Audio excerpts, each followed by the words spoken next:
Olá pessoal, tudo bem? Bem-vindos a mais uma aula. E nessa aula eu vou mostrar para vocês como listar aí as interfaces de rede do servidor, os endereços IPs, né, as rotas e o arquivo de configuração das interfaces. Vamos lá na nossa máquina, aqui no Moba, eu abri o Moba. E aí o primeiro comando que nós temos aqui é o comando IP, tá? IP espaço A. Ele vai permitir listar as interfaces que nós temos no servidor. Então a gente tem três interfaces aqui de rede no nosso servidor. Pô, Léo, mas a gente não configurou só duas?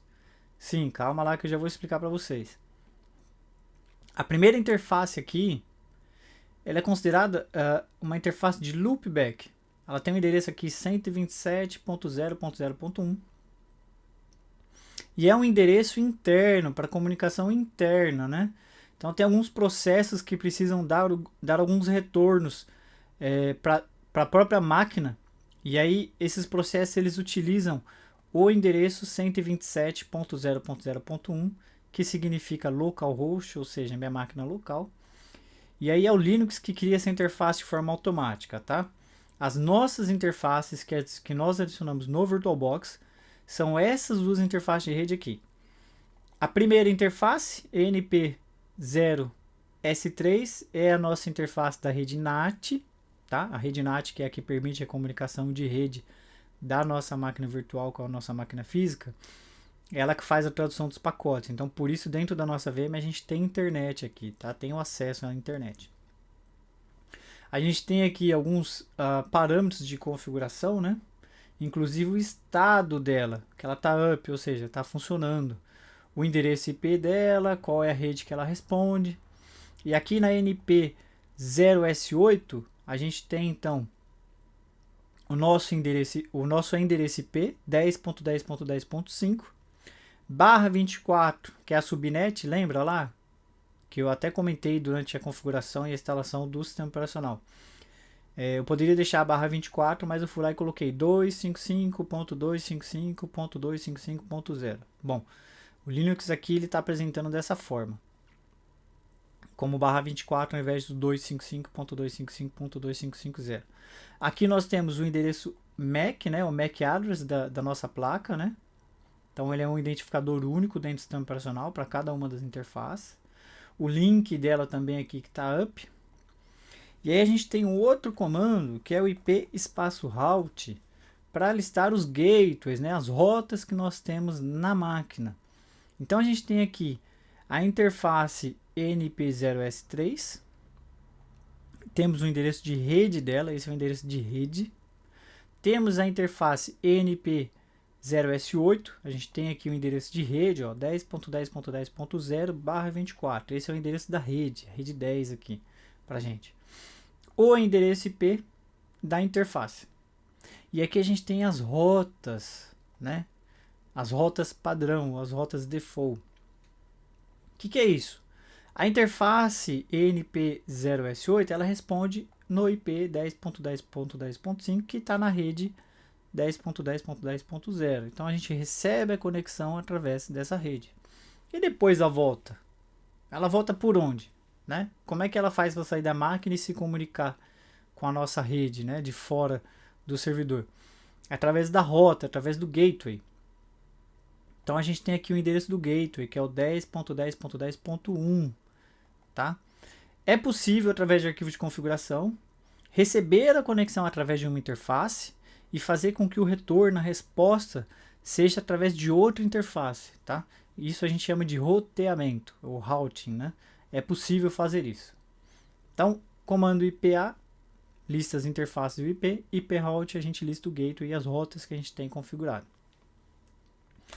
Agora, como que a gente altera os IPs? Bom, o comando IP ele serve para a gente listar e também alterar os endereços IPs, as máscaras de rede e tudo mais.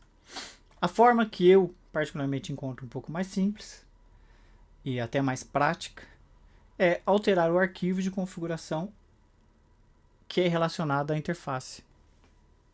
Então a gente não vai alterar nada aqui, só vou mostrar para vocês que o arquivo existe. Então cat /etc, não é etc, é /etc, é um diretório aqui é um dos principais diretórios que contém a maioria dos arquivos de configuração do sistema operacional inteiro, tá?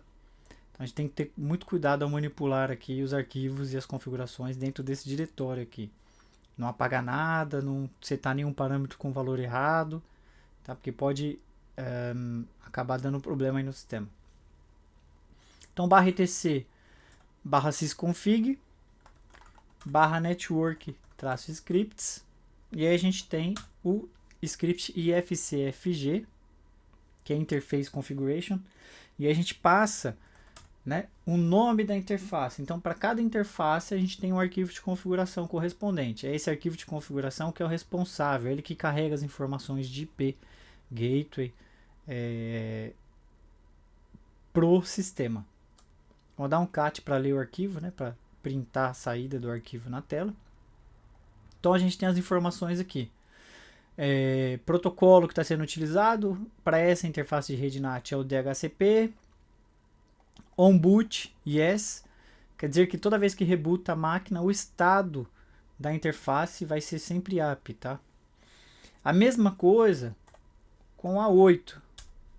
A gente tem aqui o nome da interface, o protocolo que está sendo utilizado aqui é nenhum, então não é DHCP, a gente está utilizando manual. Poderia até setar aqui static, ou estático, né, endereço estático. O endereço IP. Então é daqui desse arquivo de configuração que vem as informações do IPA. Tá? Essas informações que estão aqui vêm desse arquivo de configuração.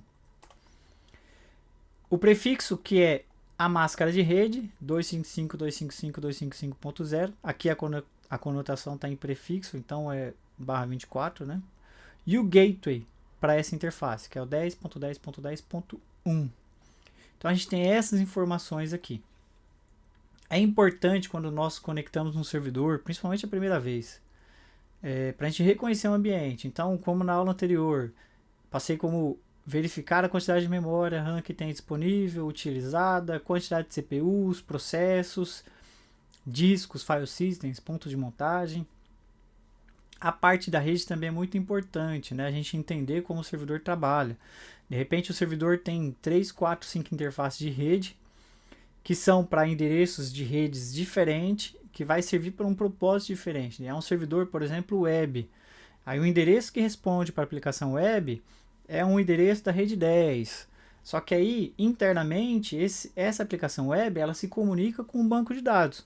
A rede com o banco de dados é diferente, está na rede 20, por exemplo. E aí a gente tem um backup que roda nesse servidor de aplicação. E aí esse backup leva os arquivos através da rede 30, por exemplo. Então, tá vendo? É importante a gente entender a parte de arquitetura de redes do nosso servidor. Pode ser que exista, como eu comentei, esses casos, que não é tão difícil de se achar. Um servidor que responde por uma rede para usuários, né? Então, o servidor web que tem lá o seu site, aquele IP é dedicado para você só acessar a sua página web e ver lá o seu site, só que internamente, tudo que acontece em background, né? Naquele servidor, a comunicação é feita através de outra rede, até para evitar invasão, né? Essas coisas. Então, evitar gargalos também, né? Melhorar um pouco a performance. Está fazendo um backup. Se você utilizar a mesma interface de rede, de repente você tem um monte de requisição na aplicação, você vai concorrer o seu backup que você está enviando via rede com as requisições da aplicação. Então você pode ter um problema aí de perda de performance. E aí vai impactar, né, lentidão na sua aplicação e tudo mais.